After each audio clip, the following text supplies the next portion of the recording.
Hello, I'm Jenna Nadiotis from Hume Community Housing.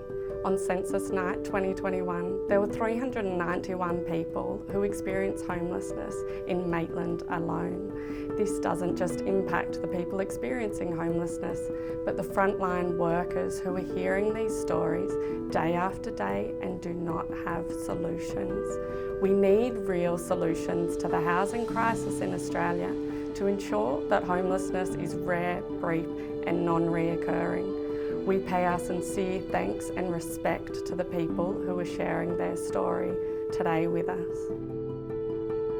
Originally from Brewarrina, far west in New South Wales. And after my grandfather passed away, then ended up moving down here to Newcastle. Just me and my didgeridoo, no clothes, nothing. My name is Shannon Lee. I am a 28-year-old mum of 3 and I am homeless. I've got a 7-year-old girl, a 4-year-old boy and an 8-week-old little girl. Didn't feel like I was wanted at home and that. So with my parents and that, and I've just taken off back and forth on the trains, and that was me 6 hours sleep. That was like 3 hours to Sydney, 3 hours back. Probably would have been like 13, 14. Did that for years. Didn't say nothing to anyone about it.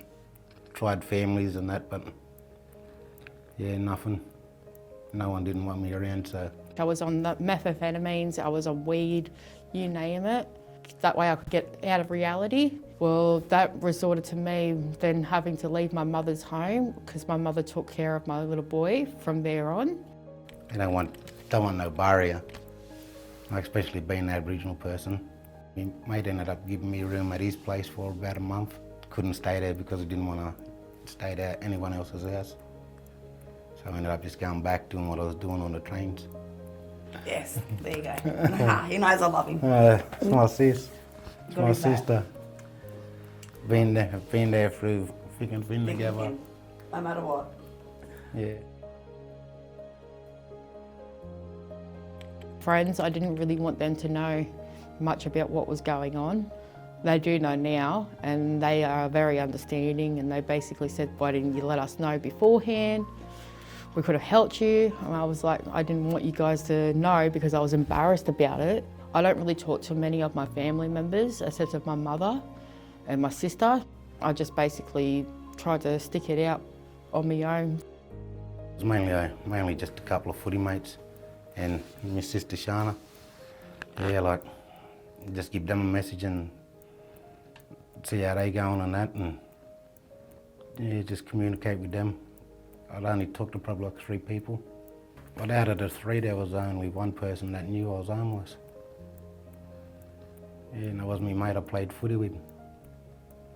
Because I ended up just telling him after a while, after a couple of years. And he was just like, oh, you silly bugger, you should have told me a long time ago. Like, you could have just stayed here. Probably lost my wallet that many times. So I had to go back that many times to get new ones. Kept it all in one book. It's a little filing book with all my documents. So it starts off with me birth certificate, then it goes my medical, then it goes criminal, and then so on. So that way I can keep it all separate and I know where everything is. Just had earphones in my ears, listening to music, just blocking everything out. Yeah, just sitting there, just focusing on what I got to do next, and where I got to be. When I was on the streets, you couldn't sleep. I know that for a fact. I could not sleep.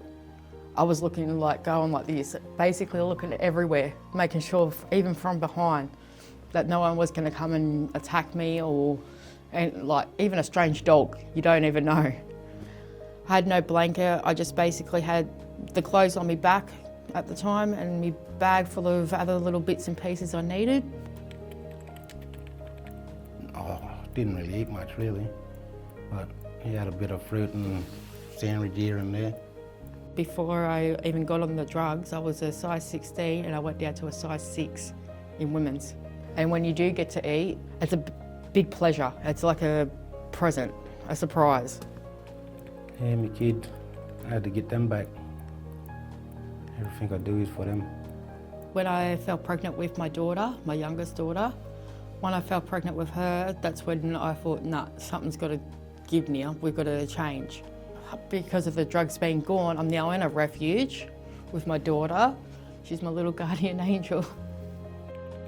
I think that's one of my dreams, is getting a set of keys in my hand, and I think I'd just drop and just go into tears. I'd have a home for my little girl, home for me even, a safe place. Got in contact with Jim. Jim ended up getting me a place straight away. Got the keys there, didn't know what to do. I shed tears there for a while there because I couldn't believe it. Yeah, it was something. Yeah. That was a good feeling, that was. So many times wanted to give up though. My sis just kept punching me through all the time.